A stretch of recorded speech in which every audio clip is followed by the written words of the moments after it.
Hello students, welcome back to my channel. आज ये तीसरी वीडियो है काव्य शास्त्र की। फर्स्ट वीडियो में हमने बात की थी कि भारतीय काव्य शास्त्र का परिचय देखा था। दूसरी वीडियो काव्य लक्षण पर था और आज की तीसरी वीडियो हमने काव्य हेतु पर बनाने जा रहे हैं। आप किसी भी लेवल के एग्ज़ाम की तैयारी कर रहे हो, अगर आप हिंदी के विद्यार्थी हैं ग्रेजुएशन करने के बाद, तो आपके लिए सारी वीडियोस बहुत काम की है। तो इसे देखिए, सेव कीजिए, जितना हो सके हिंदी के स्टूडेंट्स के साथ कम से कम शेयर कीजिए ताकि इस वीडियो को लोग ज़्यादा देखें तो मुझे भी थोड़ा मोटिवेशन मिलेगा कि बनानी है और वीडियोस। मेरा नाम शालू अनंत है। आप मुझसे 4 माध्यमों से जुड़ सकते हैं। टेलीग्राम ग्रुप ज्वाइन कर लीजिए अगर अभी तक ज्वाइन नहीं किया है तो। यहीं पर मैं सारे लिंक्स शेयर करती हूँ, चाहे वीडियो हो चाहे आर्टिकल जो मैं यहाँ पब्लिश करती हूँ उसके लिंक हो, सब कुछ यहीं पोस्ट करती हूँ मैं।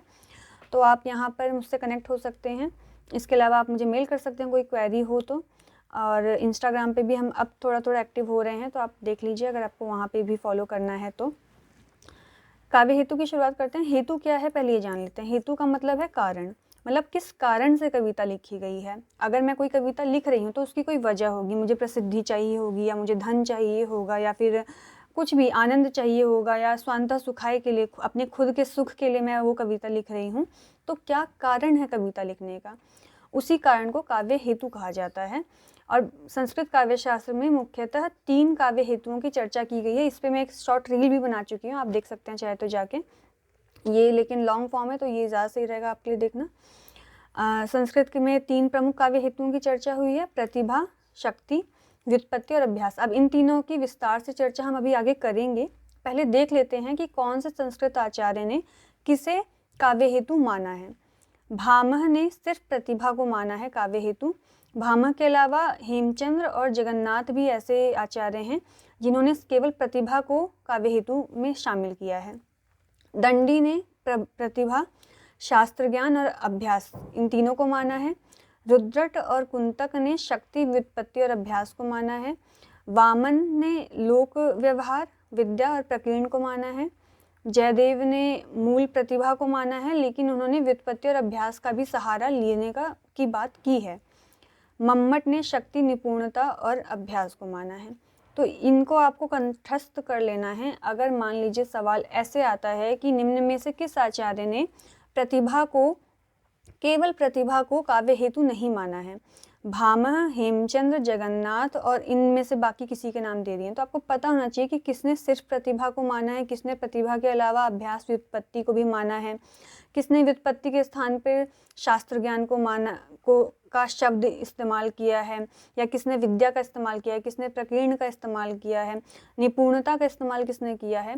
आपको ये सारी चीज़ें ध्यान रखनी होंगी, क्योंकि जिस तरह के आजकल एग्ज़ाम के पैटर्न्स बन रहे हैं, कैसे भी सवाल आ सकते हैं। आपको हर तरीके से तैयार रहना होगा अगर आपको स्कोर हाई करना है तो। ठीक है, भामह का श्लोक है, आप ये देख लीजिएगा। इसका अर्थ क्या है, किसी किसी प्रतिभाशाली में ही काव्य कभी कभी स्फुटित होता है। ये भामह वो हैं जिन्होंने सिर्फ प्रतिभा को माना है काव्य हेतु। दंडी ने क्या क्या माना था, प्रतिभा, शास्त्र ज्ञान और अभ्यास को, ये उनका श्लोक दिया है यहाँ पे। वामन ने काव्य हेतु के लिए काव्यांग शब्द का इस्तेमाल किया है। तो ध्यान रखना है, अगर ये सवाल बनता है कि काव्यांग शब्द का इस्तेमाल काव्य हेतु के लिए किस आचार्य ने किया है, तो वामन ने। शब्द का प्रयोग करते हुए इन्होंने भी अपना श्लोक दिया है। ये श्लोक, ये जो छोटे हैं ना, कम से कम वो तो याद रखिएगा, कहीं से भी पूछ लेता है सवाल तो जो इम्पॉर्टेंट है मैंने सिर्फ वो शब्द शामिल किए हैं इसमें, तो आप देख लीजिएगा, एक बार पॉज करके पढ़ भी लीजिएगा खुद से भी। वामन ने प्रकीर्ण के अंतर्गत 6 तत्वों को सम्मिलित किया। अभी हमने पीछे चर्चा की कि वामन ने विद्या, लोक और प्रकीर्ण को इस्तेमाल किया है, को काव्य हेतु माना है। तो प्रकीर्ण में इन्होंने 6 तत्वों को शामिल किया है, जिनमें काव्य परिचय, काव्य रचना का अभ्यास, गुरु महत्व, उचित शब्द प्रयोग, प्रतिभा और चित्त की एकाग्रता, इन सबको शामिल किया गया है। ठीक है, तो ये सारा एक बार आप पॉज करके देखिएगा। प्रतिभा के बारे में विस्तार से देख लेते हैं। प्रतिभा के बारे में आचार्यों ने खुलकर क्या क्या लिखा है। प्रतिभा अर्थात शक्ति को सर्वाधिक महत्व दिया गया है। इसके अंतर्गत आचार्यों के मत निम्नलिखित हैं। जो शब्दों के समूह को, अर्थों के समुदाय को, अलंकारों एवं उक्तियों को तथा अन्य साधारण रूप में काव्य सामग्री को हृदय के भीतर पहुंचाती है, उसे प्रतिभा कहते हैं। ये किसने कहा है, राजशेखर ने कहा है। आचार्य रामचंद्र शुक्ल ने प्रतिभा को अंतःकरण की उद्भावित क्रिया के रूप में व्याख्यायित किया है। तो ध्यान रखना है कि आचार्य शुक्ल ने प्रतिभा को क्या कहा है। विभिन्न आचार्यों ने प्रतिभा के भेद इस प्रकार लिखे हैं। क्या क्या कहा है? रुद्रट ने 2 प्रतिभा के भेद माने हैं, सहजा और उत्पाद्या। सहजा पूर्व जन्म के संस्कारों से प्राप्त प्रतिभा है, मतलब आपके पूर्व जन्म के जो संस्कार हैं वो इस जन्म में काम आ रहे हैं और आपके काव्य में दिख रहे हैं, वो प्रतिभा एक सहजा प्रतिभा मानी है। और दूसरा उत्पाद्या से तात्पर्य इस जन्म में अर्जित प्रतिभा से है। राजशेखर ने भी 2 माने हैं, कार्यत्री और भावित्री। इस पे एक बार सवाल किसी एग्जाम में तो बना था, मुझे याद नहीं किस में, शायद पीएचडी के एंट्रेंस एग्जाम में ये सवाल मैंने देखा है। राजशेखर ने 2 प्रतिभाओं को माना है, मतलब प्रतिभाओं के 2 भेद किए हैं, कार्यत्री और भावित्री। कार्यत्री का संबंध कवि से तथा भावित्री का संबंध सहृदय पाठक से है। राजशेखर ने सहजा आहार्य एवं औपदेशिकी प्रतिभा की दृष्टि से कवियों को 3 प्रकार दिए हैं। पहला है सारस्वत, दूसरा है आभ्यासिक और तीसरा है औपदेशिक। इन्होंने बुद्धि के 3 भेद माने हैं, स्मृति, मति और प्रज्ञा। अब राजशेखर थोड़े इम्पॉर्टेंट हो जाते हैं इस दृष्टि से, क्योंकि इन्होंने काव्य हेतु को खंडित कर करके, भेद कर करके उसको बहुत विस्तार पूर्वक उसकी चर्चा की है। तो आप एक बार ना ये पॉइंट पॉज करके ज़रूर अच्छे से 2-3 बार पढ़ लीजिएगा, कहीं हो सके तो लिख लीजिए, रिवीजन कर लीजिएगा। हेमचंद ने भी 2 भाग किए हैं, सहजा और औषधि की। व्युत्पत्ति और अभ्यास के बारे में देखते हैं। विभिन्न काव्यों, शास्त्रों और लोक व्यवहार से प्राप्त किए गए ज्ञान को व्युत्पत्ति कहते हैं। व्युत्पत्ति किसे कहा गया है? शास्त्र ज्ञान को, लोक व्यवहार को, मतलब काव्यों और शास्त्रों के ज्ञान को, लोक व्यवहार को, और इन सबको ग्रहण करने के बाद जो प्राप्त होती है, जो ज्ञान होता है, उसे व्युत्पत्ति की संज्ञा दी गई है। इसी से इसका अर्थ बहुज्ञता या प्रकांड पंडित दिया जाता है। ठीक है। राजशेखर के अनुसार उचित अनुचित का विवेक ही व्युत्पत्ति है। राजशेखर ने इसे स्पष्टतः परिभाषित किया है कि निरंतर प्रयास करते रहना ही अभ्यास है। किसको? अभ्यास को।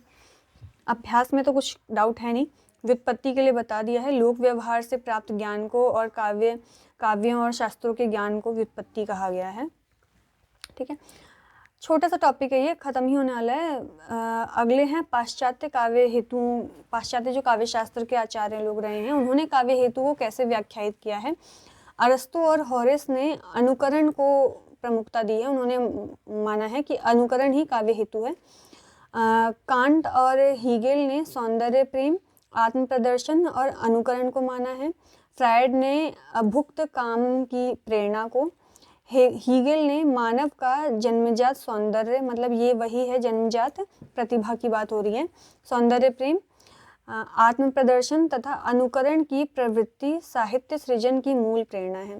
ये सब भी ध्यान रखने हैं आपको। हो सकता है टफ बनाने के लिए पाश्चात्य काव्य हेतुओं में से पूछ ले, क्योंकि पाश्चात्य काव्य शास्त्रियों ने अलग से काव्य हेतुओं की चर्चा नहीं की है। अपने एक ही ग्रंथ में उन्होंने जो जो लिखा है उसी के सार से ये सब निष्कर्ष निकाले गए हैं। तो इन सबको भी एक बार अच्छे से देख लीजिएगा। एक सवाल आया था नेट के सितंबर 2022 के एग्ज़ाम में, यह कथन शक्ति, व्युत्पत्ति और अभ्यास समन्वित रूप से काव्य हेतु है, निम्नलिखित में से किसका कथन है। अब किसने शक्ति, व्युत्पत्ति और अभ्यास को काव्य हेतु माना है? वैसे ये क्वेश्चन मेरे ख्याल से, मुझे पता नहीं, पर इसको गलत किया गया होगा कि इसमें वो ऑप्शन दिया ही नहीं जिसने शक्ति, व्युत्पत्ति और अभ्यास को माना है। हाँ, एक मम्मट है जिन्होंने शक्ति, निपुणता और अभ्यास को माना है। मैं आपको एक बार दिखा देती हूँ। मम्मट ने शक्ति, निपुणता और अभ्यास को माना है। दंडी हैं जिन्होंने, रुद्रट और कुंतक है जिन्होंने शक्ति, व्युत्पत्ति और अभ्यास को माना है, जबकि रुद्रट या कुंतक ये दोनों ही इस ऑप्शन में नहीं दिए हैं। तो इसीलिए सही आंसर, जो करीबी आंसर है, वो मम्मट हो जाता है, लेकिन असली आंसर इसका होना चाहिए रुद्रट या कुंतक। एक और क्वेश्चन है, ये 2013 के दिसंबर में आया था नेट जेआरएफ के एग्जाम में। काव्य हेतुओं में व्युत्पत्ति का सही अर्थ क्या है? अभी हमने पीछे बात की, जो शब्द ज्ञान है उसको माना गया है। वैसे तो इसमें लोक व्यवहार भी शामिल है, प्रकांड पंडित भी कहा जाता है, ये तीनों ही होंगे, पता नहीं कैसे दिया है। वैसे इसका सही आंसर तो शब्द ज्ञान था, तो आप उस हिसाब से देख सकते हैं इसको। ये छोटा सा टॉपिक था काव्य हेतु का, ये कंप्लीट हो चुका है। अगली वीडियो में हम काव्य प्रयोजनों की बात करेंगे। रिवीजन कर लीजिएगा इसका अच्छे से और जुड़े रहिए। मिलते हैं अगली वीडियो में, तब तक के लिए लाइक शेयर सब्सक्राइब कर दीजिए और जितने और भी स्टूडेंट्स हों उनको जोड़ लीजिए इस चैनल से। Thank you.